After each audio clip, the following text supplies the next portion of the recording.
A government in which different social groups are given the power to handle the affairs related to their communities is called। इस question में पूछा है कि उस government का नाम बताइए जिसमें अलग अलग सोशल ग्रुप्स जो है अपनी अपनी कम्युनिटीज़ को लेकर जो रिलेटेड उनके अफेयर्स होते हैं, मामले जो होते हैं, उनको हैंडल करने के लिए पावर दी गई है। ठीक है, तो कम्युनिटी गवर्नमेंट इसका आंसर हो जाएगा फर्स्ट ऑप्शन। ठीक है, which types of social differences are in Sri Lanka. Sri Lanka में किस प्रकार के जो सोशल डिफरेंसेस हैं, तो इसमें linguistic and religious, option B ठीक है। नेक्स्ट है what is the percentage of Dutch speaking people in Belgium. इसका ऑप्शन है 59%। नेक्स्ट है power sharing is desirable because, इसका ऑप्शन है C, it avoid social conflict and violence. Next है which one of the following communities is not related to Sri Lanka. तो इसका option है Dutch. Social division takes place when some social differences with other differences. तो इसका option है option C, overlaps. Next है different arguments are usually put forth in favour of and against power sharing. Identify those which are in favour of power sharing and select the answer using the codes given below power sharing. तो इसमें power sharing से related option बताने हैं दोस्तों, कौन सा ठीक है। तो इसमें ऑप्शन ए करेक्ट है, यानी कि इसमें फर्स्ट, सेकंड, फोर्थ और six. Reduce conflict among different communities, अलग अलग कम्युनिटीज़ के बीच जो है कन्फ्लिक्ट को कम करना। और सेकेंड है decrease the possibility of arbitrariness, अपनी जो अच्छानुसार पॉसिबिलिटी जो है उनको कम करता है। और फिर है इसका फोर्थ ऑप्शन है एकोमोडेट्स डाइवर्सिटीज़ को अकोमोडेट करना। और सिक्स है promotes peoples participation in government. ठीक है, तो गवर्नमेंट में लोगों की पार्टिसिपेशन को प्रमोट करता है। नेक्स्ट है funds belonging to the government of India are kept in. तो इसका ऑप्शन हो जाएगा consolidated fund of India. Option A जो है इसका करेक्ट है। नेक्स्ट है federalism is a system of government where. Federalism जो है एक गवर्नमेंट सिस्टम है। Usually there are 2 levels of government. Next है the non schedule language is. तो नॉन शेड्यूल में खासी जो है लैंग्वेज वो नॉन शेड्यूल है, यानी कि शेड्यूल में ये 3 हैं, कोंकणी, संथाली और बोडो, यानी कि 22 जो लैंग्वेज है गया है। Both the union as well as the state governments can make laws on the subjects mentioned in which list. तो इसमें हो जाएगा कंकरेंट लिस्ट। ठीक है, जिसमें स्टेट और यूनियन गवर्नमेंट दोनों का लॉ, जिस सब्जेक्ट यानी कि किसी सब्जेक्ट्स पर दोनों लॉ बना सकती हैं। ठीक है, दोनों मिलकर जो लॉ बनाती हैं उसमें कंकरेंट लिस्ट में है वो। तो the 8th schedule of the Indian constitution contains. 8th schedule में क्या रखा गया है? शेड्यूल लैंग्वेज, ऑप्शन बी ठीक है। नेक्स्ट है the following organisation seeks to fight caste discrimination. तो इसका ऑप्शन है दोस्तों option D, backward and minority communities employees federation India. In Belgium the federal executive power as regulated by the constitution belongs to. तो इसका option हो जाएगा D. Belgium में जो फेडरल एग्जीक्यूटिव पावर है वो कॉन्स्टिट्यूशन के द्वारा यानी जो रेगुलेट की जाती है तो वो किंग के द्वारा। By which name were American slaves known between 17th and 19th centuries. तो इसका ऑप्शन है अफ्रीकन। ठीक है, नेक्स्ट है the social differences based on choices are. इसका ऑप्शन है theists and atheists, selection of education, selection of occupation, यानी कि सारे ऑप्शन है इसका, यानी कि ऑप्शन डी हो जाएगा ऑल ऑफ दीज। नेक्स्ट है Martin Luther king was influenced by. तो इसका ऑप्शन है महात्मा गांधी, यानी कि मार्टिन लूथर किंग जो है महात्मा गांधी के द्वारा इन्फ्लुएंस की गई। और Tommy Smith and John Carlos receive their medals wearing black socks and no shoes. इसका ऑप्शन है to represent black poverty. Next है the silver medalist white Australian athlete Peter Norman wore a human rights base on his shirt during the medal ceremony of Mexico Olympics। इसका option है to show his support to the Afro American athletes। Option C सही है इसका। Identify the countries which face the problem of social division. तो इसका identify करना है कौन सी कंट्री है जिस जो सोशल डिवीजन की प्रॉब्लम को फेस करती है। तो बेल्जियम, श्रीलंका एंड यूके। इसका ऑप्शन बी से मैच करना है। Match list first and list second and select the correct answer using the codes given below the list. First है a person who believes in equal rights and opportunities for women and man.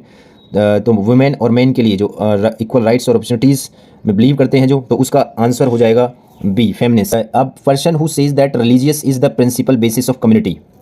तो एक person जो कहता है कि religious जो है community का प्रिंसिपल बेसिस है, तो इसका ऑप्शन है ऑप्शन ए यानी communalist. A person who thinks that caste is the principal basis of community, तो इसका ऑप्शन है कास्टियस्ट। ठीक है, a person who does not discriminate others on the basis of religious beliefs, यानी कि religious beliefs के आधार पर वो डिस्क्रिमिनेट नहीं करता, तो इसका ऑप्शन है सेकुलरिस्ट। ठीक है, तो बी ऑप्शन जो है इसका राइट हो जाएगा दोस्तों। बी ऑप्शन, ठीक है। नेक्स्ट है who among the following fought against caste inequalities. तो निम्न में से कौन जो कास्ट इनइक्वलिटीज़ के अगेंस्ट लड़ा, तो इसमें आ जाएगा option A Periyar Ramaswami Naicker. In traditional India social status was determined by, tradition India यानी कि पारंपरिक भारत में सोशल स्टेटस जो है वो किसके द्वारा डिटरमाइन किया गया था, तो इसमें आंसर हो जाएगा इसका कास्ट के आधार पर, ठीक है। नेक्स्ट है व्हाट इज जेंडर डिवीजन। इसका ऑप्शन है the hierarchical unequal roles assigned to man and women by the society, ठीक है, ऑप्शन सी से। An organisation largely made up of government employees that campaigns against caste discrimination. इसका option है BAMCEF first.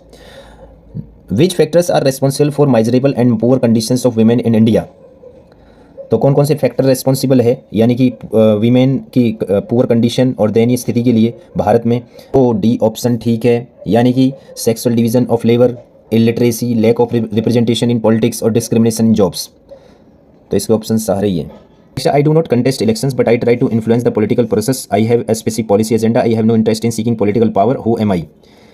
तो कुछ है कुछ नहीं है, इसके पास कह रहा है कि मेरे पास जो पॉलिसी स्पेसिफिक पॉलिसी एजेंडा है और इंटरेस्ट नहीं है सीकिंग पॉलिटिकल पावर में, तो ये बता रहा है मैं कौन हूँ, तो इसका आंसर है दोस्तों प्रेशर ग्रुप। नेक्स्ट है the objective of extraordinary movement of Nepal was. इसका ऑप्शन है restoration of democracy, option A. Next है the group of people who try to influence policies of government is. लोगों का ग्रुप जो मतलब गवर्नमेंट की policies को इन्फ्लुएंस करने का प्रयास करता है, इसमें आंसर होगा दोस्तों pressure group. Bolivia the socialist party had came to power in. इसका ऑप्शन है 2006। नेक्स्ट है who lead the protest against water privatisation in Bolivia. इसका ऑप्शन हो जाएगा ऑप्शन बी फेडिकोर। नेक्स्ट है the people's movement which was launched in 1987 in Karnataka is. तो people's का movement जो है आंदोलन जो था वो 1987 में लॉन्च किया गया कर्नाटक में, वो क्या था, तो इसका ऑप्शन है किटिकू हचटिको, ऑप्शन सी। नेक्स्ट है identify the element which is not shared both by the government in Nepal and the struggle in Bolivia. इसका ऑप्शन है it was about the foundation of the country's politics, option C. The following political party acted as the leader of the National Democratic Alliance. The following political party acted as the leader of National Democratic Alliance. BJP यानी कि Bharatiya Janata party.